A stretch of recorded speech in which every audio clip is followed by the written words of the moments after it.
안녕하세요, 무미입니다. 저의 근황 이야기를 해볼까 합니다. 좋은 일이 하나가 있고요. 또 황당한 일이 하나가 있었는데요. 어떤 것부터 말씀을 드릴까요?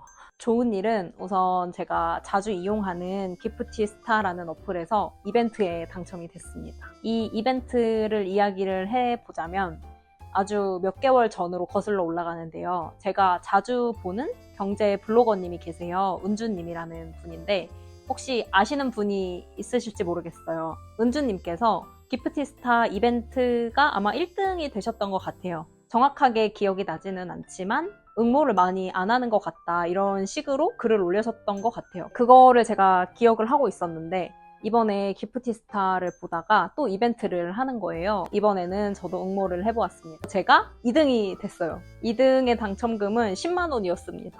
이벤트 내용은 이벤트 기간 동안 기프티스타에서 기프티콘을 사고 사용을 하고 그 기프티콘으로 응모를 하는 거였어요.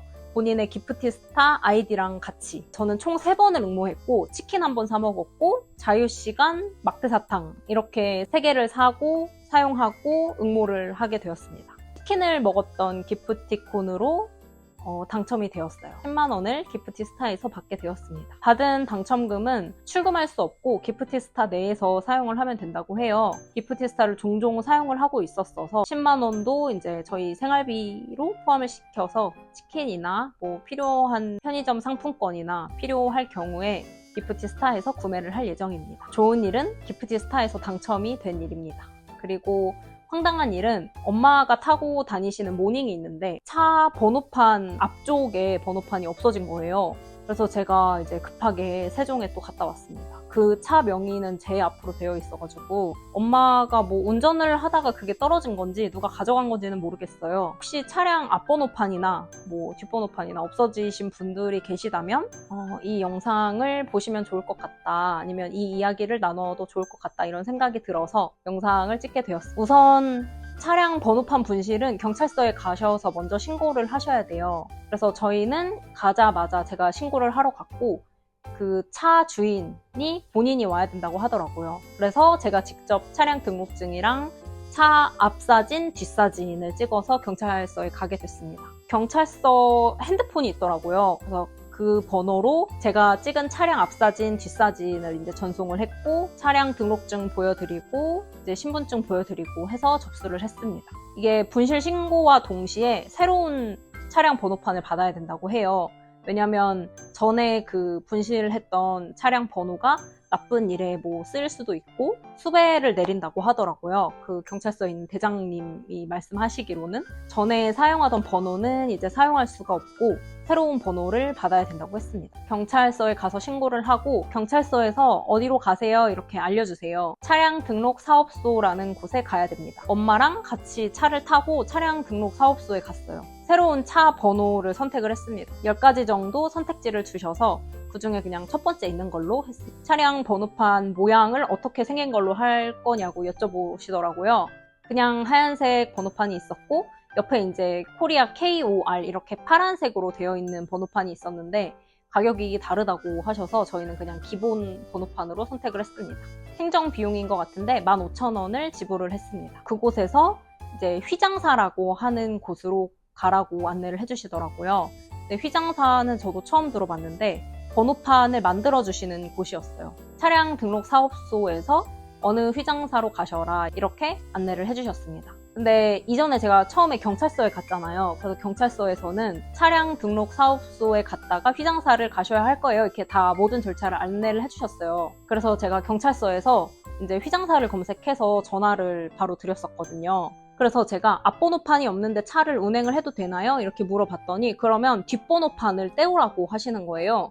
아니면 차를 가지고 오셔야 된다 해서 근데 앞에 번호판이 없는데 차량 운행을 해도 되나요? 제가 이렇게 모르니까 물어봤는데 견인을 해오라는 식으로 이렇게 말씀을 해주셨어요. 그래서 우선은 끊었고 이런 적이 없으니까 차량이 번호판이 없으면 운행을 하면 안 되는 줄 알고 이제 법을 어기는 건 줄 알았죠. 그래서 뒷 번호판을 떼기를 이제 시도를 합니다. 아무리 뭐 돌리고 막 당기고 해도 도저히 뒷번호판을 뗄 수가 없더라고요. 이제 자동차 보험을 불렀어요. 저희가 아파트 주차장에서 휘장사까지 가야 되는데 한 3km 거리였거든요. 레카차 그 기사님이 오셨어요.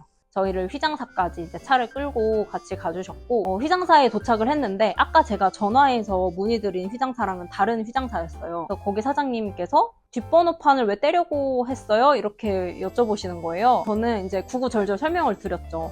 제가 사실 다른 휘장사에 연락을 드렸었는데 거기서는 이 번호판을 회수를 해야 되니까 뒷번호판을 떼어 오시던지 아니면 차를 가지고 오셔라 이렇게 말씀을 해주셨다. 그렇게 이제 말씀을 드렸더니 뒷번호판은 일반인이 뗄 수 없다는 거예요. 앞번호판은 이게 돌리기만 해도 돌아가서 떨어지는데 뒷번호판 같은 경우는 어떤 도구나 장비 같은 게 있어야 되나 봐요. 그래서 어쨌거나 이거는 저희 힘으로는 뗄 수 없었던 거죠. 그래서 저희가 결국에는 이제 견인을 해서 갔죠. 근데 또 그 휘장사 사장님께서 왜 견인을 해서 오셨어요? 또 이렇게 물어보시는 거예요. 제가 앞에 번호판이 없는데 이게 여기까지 와도 됐나요? 이렇게 말씀을 드렸죠. 저희는 앞번호판이 없으니까 이 운행을 하면 안 되는 줄 알았다 이렇게 말씀을 드렸더니 경찰서에 신고했잖아요 이렇게 얘기를 하시더라고요. 경찰서에 일단 신고를 했으면 휘장사까지는 또 가야 될 거 아니에요. 번호판 교체를 해야 되니까. 뒷번호판은 특히나 일반인이 뗄 수 없고 번호판이 없어도 경찰서에 신고를 했으면 이동이 가능하다 이렇게 말씀을 해주시더라고요. 그래서 처음부터 그쪽 휘장사에 전화를 드렸으면 사장님께서 이제 친절하게 다 알려주셨을 텐데 제가 다른 휘장사에 검색해서 나오는 첫 번째 휘장사에 전화를 했었거든요. 거기서는 그러면 뭐 뒷번호판을 떼오세요 이렇게 했는데 뒷번호판을 저희가 어떻게 뗄 수가 없잖아요. 진짜 안 되더라고. 그 일을 다 하루에 처리를 했습니다. 그래서 휘장사에 이제 가서 번호판까지 예쁘게 만들어 주시고 사장님이 거기가 너무 좋았던 것 같아요. 말해도 되나? 사장님 너무 친절하시고 잘 알려주셨어요. 황당했던 이제 앞 번호판이 어떻게 됐는지는 모를 일이지만 그런 일을 겪어서 이제 하루에 경찰서 갔다가 새로운 번호판 신청하고 휘장사까지 가게 됐던 그런 일이 있었습니다. 이렇게 해서 저의 근황이었고요. 그리고 요즘에는 종강을 하고 방학이 시작됐어요. 저번 주 월요일에 1학기를 마지막으로 학교에 다녀왔습니다. 다음 영상은 아마 저희가 지금 살고 있는 이 집, 신혼집에 대해서 그리고 저희 부부의 돈 관리 계획에 대해서 이야기를 해보려고 합니다. 저의 근황 이야기를 들어주셔서 감사드리고 다음 영상에서 만나요. 안녕!